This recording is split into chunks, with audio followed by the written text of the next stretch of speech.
Ezequiel foi um profeta que viveu durante o exílio babilônico, aproximadamente no século VI a.C. Ele era um sacerdote e foi levado cativo para a Babilônia junto com muitos outros judeus. Suas profecias são registradas no livro de Ezequiel. Ezequiel recebeu seu chamado profético enquanto estava no exílio, às margens do rio Quebar. Ele teve uma visão impressionante de 4 seres viventes e rodas dentro de rodas, acompanhados pela glória de Deus. Nessa visão, Deus chamou Ezequiel para ser um profeta para os exilados e para o povo de Israel. Ezequiel foi chamado para proclamar mensagens de julgamento e esperança. Suas profecias incluíam advertências sobre a destruição de Jerusalém e do templo devido à desobediência e idolatria do povo.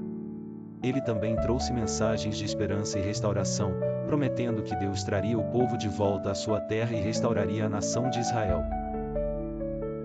Ezequiel é conhecido por suas visões impressionantes e simbolismos. Em uma visão, Ezequiel viu um vale cheio de ossos secos. Deus perguntou a Ezequiel se os ossos poderiam viver, e Ezequiel respondeu que só Deus sabia.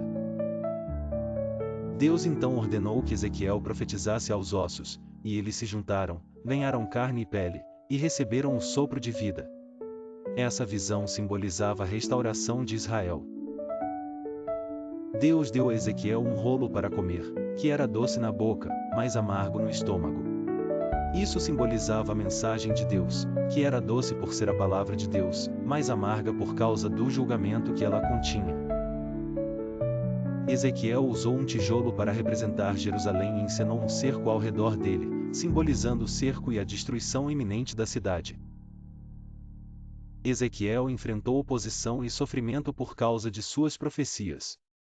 Ele foi chamado a realizar ações simbólicas que muitas vezes eram difíceis e dolorosas, como deitar-se de lado por longos períodos para simbolizar o cerco de Jerusalém. Apesar de suas mensagens de julgamento, Ezequiel também trouxe promessas de esperança e restauração.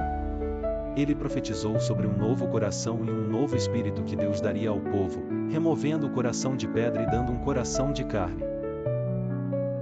Ele também falou sobre a restauração do templo e da cidade de Jerusalém. Ezequiel é lembrado por suas visões impressionantes e sua dedicação em transmitir a mensagem de Deus ao povo de Israel. Suas profecias e escritos continuam a inspirar e guiar os crentes até hoje. Ele é um exemplo de obediência e fé em tempos de exílio e sofrimento. A história de Ezequiel é um poderoso exemplo de fé, perseverança e a busca pela restauração e esperança em meio ao exílio.